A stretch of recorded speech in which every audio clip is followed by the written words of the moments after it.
F'Davos, l-Iżvizzera, il-President Amerikan Donald Trump indirizza l-Forum Ekonomiku Dinji fl-isfond ta' tensjonijiet kbar bejn l-Istati Uniti u l-Blokk Ewropew dwar Greenland. F'diskors skjett tipiku tiegħu li tawwal aktar minn siegħa, il-President Trump wara l-fehma li l-Ewropa mhux mixja fid-direzzjoni tajba. Mumenti wara Trump fetħilha fuq il-kwistjoni li kkawżat x'iżma bejn l-alleati tal-Punent, l-akkwist ta' Greenland. Għalli għandu rispett kbir għal poplu f'dan ir-reġjun semi-autonomu, kif ukoll għal poplu Daniż u qed jitlob negozjati immedjati biex l-Istati Uniti takkwista Greenland li skontu huwa pajjiż li ma jgħixux nies fuqu, mhux żviluppat u bla difiża.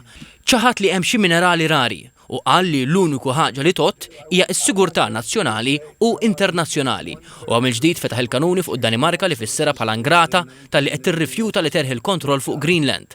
Saħaq li l-Istati Uniti biss tista' tiddefendi, tiżviluppa u ttejjeb dik li fi kliemu hija art massiċċa ta' silġ.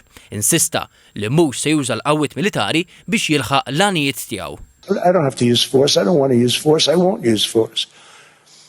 All the United States is asking for is a place called Greenland, where we already had it as a trustee, but respectfully returned it back to Denmark not long ago after we defeated the Germans, the Japanese, the Italians, and others in World War II. We gave it back to them. Madanakollu, ma naqsitx twissija għal dawk li opponu. You can say yes, and we will be very appreciative, or you can say no, and we will remember.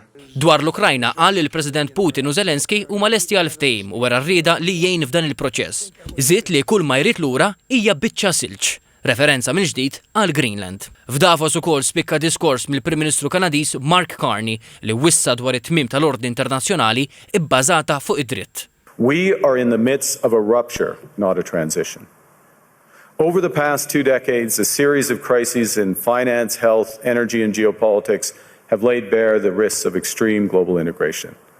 But more recently, great powers have begun using economic integration as weapons.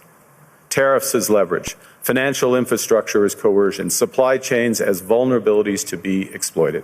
L-aħħar konfront maġġuri bejn l-Istati Uniti u l-Ewropa kienet il-kriżi tal-Kanal tas-Suez fl-1956. Mill-ħamis il-mexxej Ewropej fosthom il-Prim Ministru Malti Roberta Bela se jieħdu sehem f'summit ta' emerġenza fi Brussell bit-tir li jsibu tarf għal din il-kwistjoni li komplet tintensifika fl-aħħar jiem. Waqt li wieħed jistenna l-konklużjoni tal-laqat biex jara se tkun ir-risposta tal-Blokk Ewropew għat-teddida mġedda tat-tariffi Trump, il-President Franċiż Emmanuel Macron diġà indika miżuri ritaljatorji mill-Unjoni Ewropea li laqqamhom bħala bażuka tal-kummerċ.